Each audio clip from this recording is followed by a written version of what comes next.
I was standing in the kitchen at 2 in the morning, staring at her phone screen while the kettle boiled dry behind me, and all I could think was that whatever I'd just seen, I couldn't unsee it. My heart was racing in that quiet, panicky way where your body reacts before your brain catches up. I hadn't gone looking for proof of anything that night. I wasn't even angry when I picked up the phone. I was tired, restless, and trying to shake a feeling I'd been carrying for weeks. The kind of feeling that tells you something is wrong, but doesn't give you enough details to act on it. I remember thinking that if I put the phone down right then, maybe I could still pretend everything was fine. But instead, I scrolled. And with every second that passed, it became clearer that my relationship had already crossed a line somewhere, even if I didn't yet know exactly where. We'd been together for a few years at that point, living together, sharing routines, friends, and plans. For a long time, I trusted her completely, not in a naive way, but in that quiet, settled way where you don't question where someone is or who they're talking to because they've never given you a reason to. About a year before all this, though, we hit a rough patch. It wasn't explosive fights or constant arguments. It was slower than that. I started losing interest in the relationship because of how she'd been treating me. Little dismissive comments, constant criticism, making me feel like I was always the one falling short. Over time, that killed my desire for intimacy. I didn't feel close to her, so sex became something I avoided. Ironically, that's when she started wanting it more. The more I pulled back, the more she pushed. And instead of bringing us closer, it just highlighted how disconnected we were. A few months into that phase, I noticed she was texting her male coworkers a lot.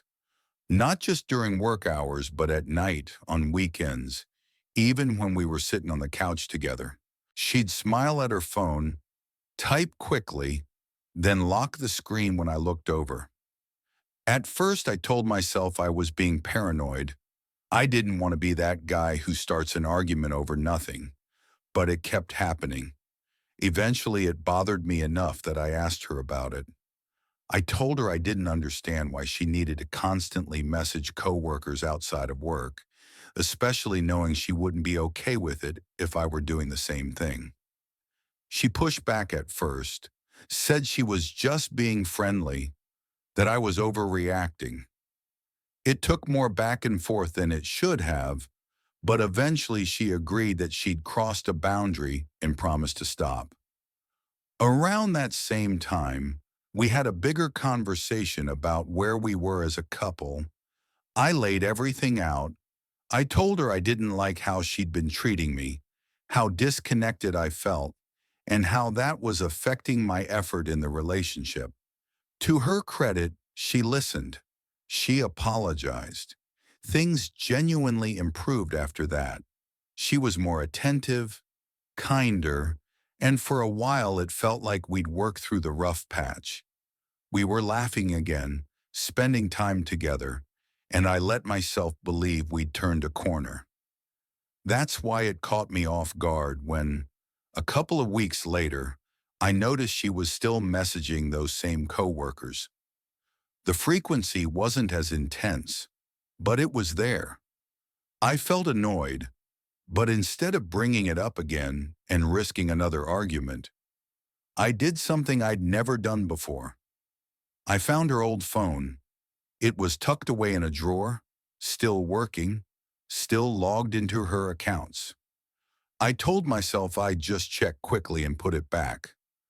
I wasn't looking for anything specific, but as I scrolled through the messages, I noticed gaps, conversations where messages had clearly been deleted.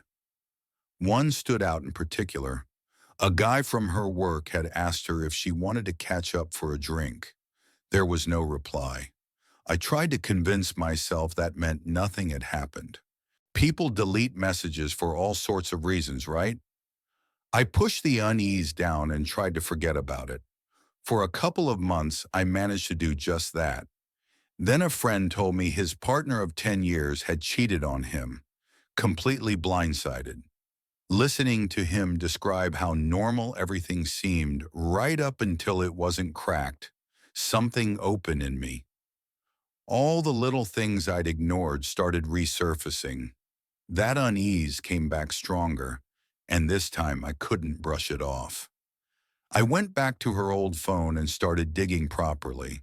I focused on that same coworker, the one who'd asked her out for a drink. The message itself was gone, but the conversation before and after, it was still there. What stood out were her replies. They read like responses to messages that no longer existed. Little inside jokes, follow-up comments, questions that made no sense on their own. It was obvious parts of the conversation had been deliberately removed. That's when an old memory hit me. Early the previous year, she'd gone out drinking with her work friends.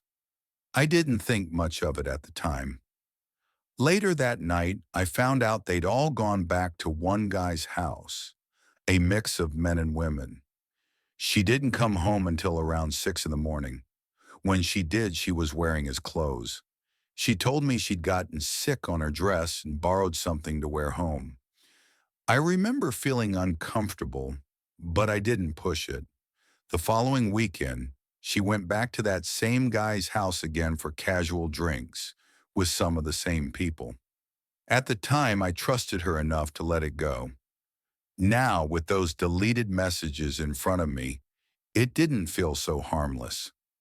I started looking for anything else that might confirm or disprove what my gut was telling me. That's when I noticed something strange on her fitness watch data. Between the first night she went back to his house and the second, there were 3 logged activities on 3 separate days. Each one lasted between 25 and 35 minutes. They were all labeled as indoor walk and all listed the location as her local gym. The thing was, she never used the gym itself. She only ever did Pilates classes. I checked her booking history. No matching sessions. What really caught my attention was the heart rate data. It was high, consistently high, and all 3 sessions had almost identical graphs. Out of morbid curiosity, I compared those graphs to ones recorded during sex. The similarity was hard to ignore. The duration, the peaks, the sustained elevated heart rate, it all lined up. I even ran the data through ChatGPT, partly because I couldn't believe I was doing this, and partly because I wanted an objective take. It listed various activities that could cause similar patterns, but when I specifically mentioned sex, the response changed. It said the data highly matched sexual activity and that other physical activities didn't align as closely given the duration and heart rate patterns. Seeing that written out made my stomach drop. By that point, I felt almost certain she cheated on me with this guy. Not just emotionally, but physically. Still, there was that lingering doubt. No explicit messages, no confession, just a trail of suspicious behavior and data that pointed in one direction. I didn't sleep much after that. Every time I looked at her, I wondered how long it had been going on and whether she thought she'd gotten away with it. Eventually, I realized I couldn't keep carrying it alone. The breaking point came one evening when she casually mentioned his name in conversation, laughing about something that happened at work. My chest tightened, and I knew if I didn't say something then, I never would. I confronted her that night. I didn't yell. I laid out the facts as calmly as I could. The deleted messages, the nights at his house, the fitness watch data. She listened, then denied everything. She said the messages were deleted because they were meaningless. that nothing happened at his house, that the fitness data was probably a glitch or mislabeled workout. She looked me in the eye and told me I was wrong, but something had shifted. Even without a confession, the trust was gone. I told her that. I told her I didn't know if she cheated, but I knew I couldn't keep pretending I felt secure in the relationship. We talked for hours, going in circles. In the end, we agreed to take space. That space turned into distance, and that distance turned into the quiet understanding that things were over. Now, looking back, I still don't have 100% certainty. What I do have is the knowledge that once doubt reaches a certain point, it doesn't matter whether you get the full truth or not. The relationship changes anyway. So I want to ask you this. If you were in my position, would you need absolute proof to walk away, or is losing trust reason enough?